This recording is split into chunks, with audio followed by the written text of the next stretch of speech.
What's going on, losers? I figure while I got all y'all salty about my feelings on Gus Malzahn, I'll go ahead and do the recap. Which, apologies, by the way, for last week. I started to have a stroke and forget that I needed to do that. But here we are. If you notice, I'm sitting a little bit to the side.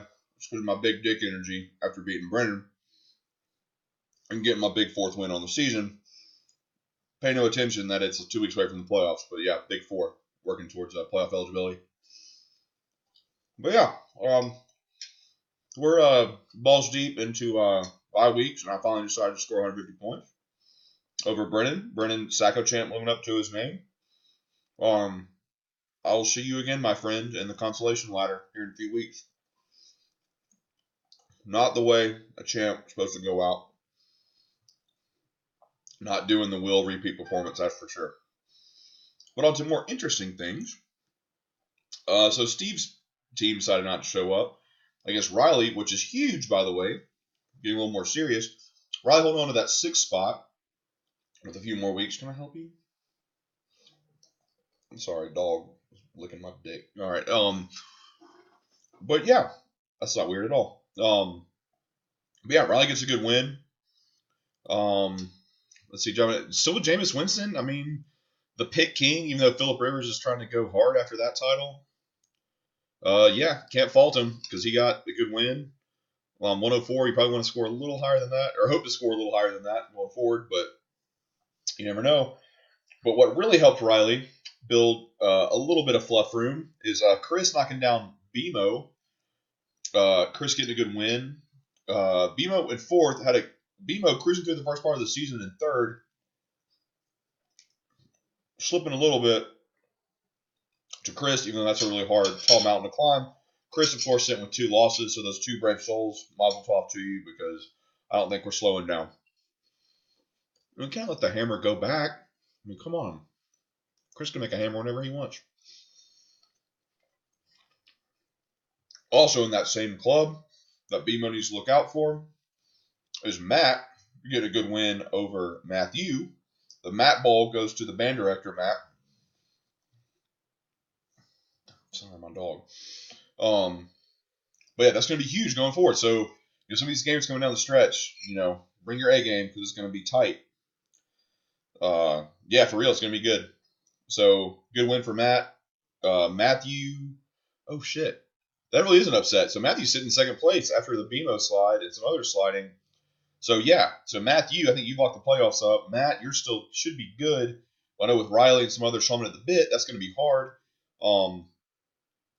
I alluded to earlier, Phillip Rivers shitting the bed, I think, with like 4 or 5 picks.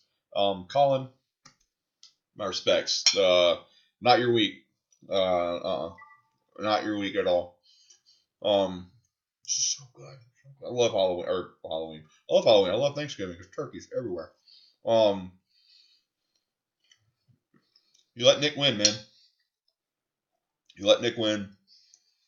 So Nick is ahead of me in the rankings, I believe. So I can't talk shit anymore. I've been ragging on Nick all season. Can't talk shit when someone's beating you so bad. But looking at Will's game, Will had a very interesting upset. It was a very spicy week.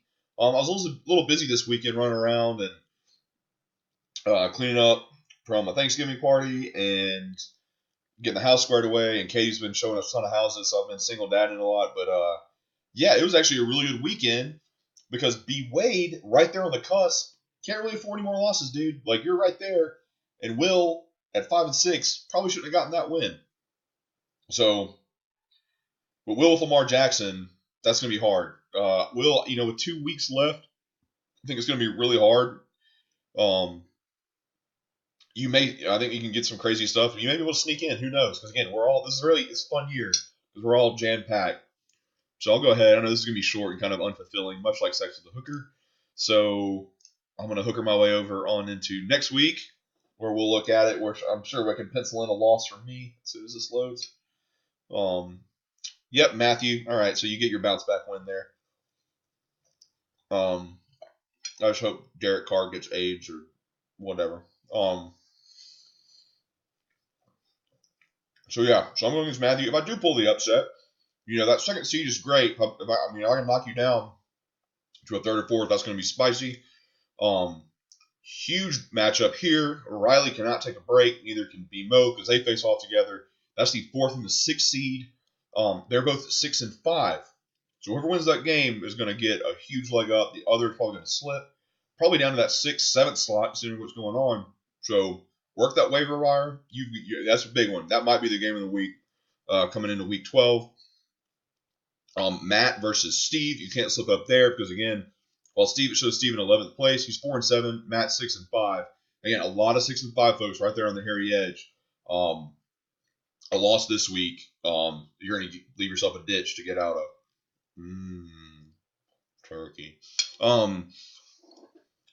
Pick that back. Another game of the week. Colin versus Chris. That's going to be huge. For Chris, we'll see. I know Chris got the win, but Tom Brady did not perform well. We'll see if he can bounce back this week. As always, Michael Thomas is a huge asset for Chris, as well as New England's defense.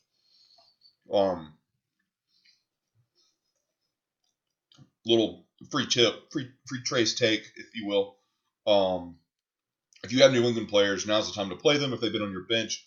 New England's schedule coming in the last stretch of the season and through the fantasy playoffs, not the real playoff, is extremely light.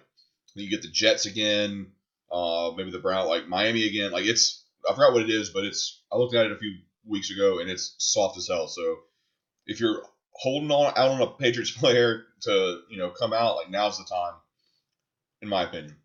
So again, yeah, that's going to be huge because I think at this point Chris has that first seed locked up, barring 2 really, really weird back-to-back losses. But Colin, you're the guy to do it as long as your team shows up.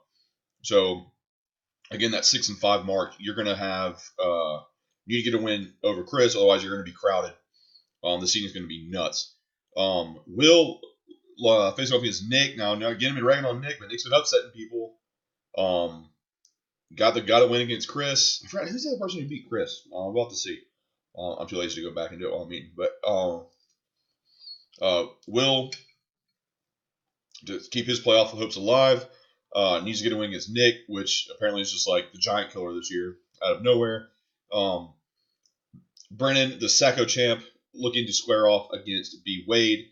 That's really hard. B. Wade pretty much in a must-win scenario there.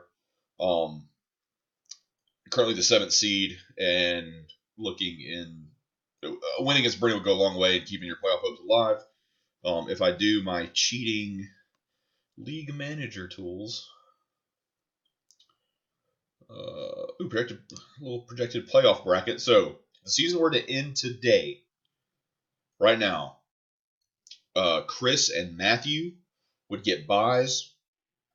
We'd have a Matt or a band director bowl of Matt and BMO, and we'd have Riley and Colin face off again. So that's huge. But again, right on the outside, we have B. Wade. And I guess that's it. Is that? And Will. Yeah, I think Will's the B. Wade is the current 7th seed. Will and B. Wade are kind of the other people looking in. Myself, Nick, Brennan, and Steve. Well, we're going to go duke it out for Sacco. We'll see. Kind of like call an executive order if you get a tattoo or your nipples pierced. Oddly relevant. If you don't know what I'm talking about, ask Chris. Not Chris's nipples, but yeah. Hope y'all having a great week. Again, I know I'm a little bit of a basketball nut, so oddly enough, with Iron Bowl looming, I'm actually turning my attention to basketball more. Auburn looks really good. It's been a lot of fun to watch so far. This Isaac Okoro is a freshman, and he may give us another special season. I know we threw away a lot of talent last year, but I'm excited about it. Out for the Alabama folks, like spouses or whatever, Alabama's not doing so good. Nate Oates' era has not started off well, and Alabama just got back to 500 with a win over Southern Conference powerhouse Furman last night, and that was no easy win. You'd think that'd be a 10, 20-point victory. It was not. Furman was in it kind of down to the end. So interesting to see there. Arkansas, my little quick random SEC around the horn.